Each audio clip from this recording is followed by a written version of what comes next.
கரூரில் கனிமவள கொள்ளை குறித்து செய்தி சேகரிக்க சென்ற தனியார் செய்தி தொலைக்காட்சி நியூஸ் தமிழ் டிவி 24x7 செய்தியாளர் மற்றும் ஒளிப்பதிவாளர் மீதும் பாஜக தமிழ்நாடு வழக்கறிஞர் பிரிவு திருச்சி மாவட்ட துணைத் தலைவர் திருமலை ராஜா மீதும் குவாரி உரிமையாளர் என கூறப்படும் ஆளும் கட்சி திமுக பிரமுகரின் தலைமைகள் 50 பேர் கொண்ட கும்பல் கொலைவெறி தாக்குதல் நடத்தியதாக வெளியாகியுள்ள தகவல் தமிழக அரசியலில் பெரும் அதிர்வலைகளை ஏற்படுத்தியுள்ளது.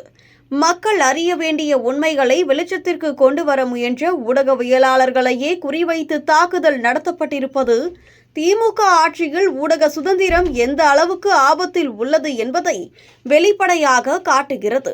அதைவிட கொடுமையானது, தாக்குதலில் பலத்த காயமடைந்த செய்தியாளர்களை உடனடியாக மருத்துவமனைக்கு அனுப்பாமல் காவல் நிலையத்தில் வைத்து காவல்துறையினரே கட்ட பஞ்சாயத்து நடத்தியதாக வெளியாகியுள்ள தகவல்கள் சட்டத்தின் ஆட்சிகளை ஆளுங்கட்சியின் அடாவடிதான் நடக்கிறது என்பதை உறுதிப்படுத்துகின்றன.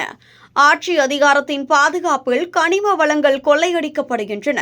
அதை கேள்வி கேட்பவர்கள் தாக்கப்படுகின்றனர்.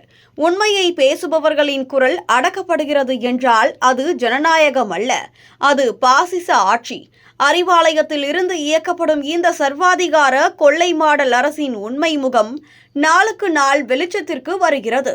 ஊடகங்களை மிரட்டி எதிர்க்கட்சிகளை ஒடுக்கி இயற்கை வளங்களை சுரண்டி வரும் இந்த ஆட்சியின் அழிவு நிச்சயம். மக்கள் தீர்ப்பில் இந்த அரசு கோட்டையிலிருந்து விரட்டப்படும். ஊடக சுதந்திரமும் பாதுகாக்கப்படும். தமிழகத்தின் கனிம வளங்களும் பாதுகாக்கப்படும். இது காலத்தின் கட்டாயம்.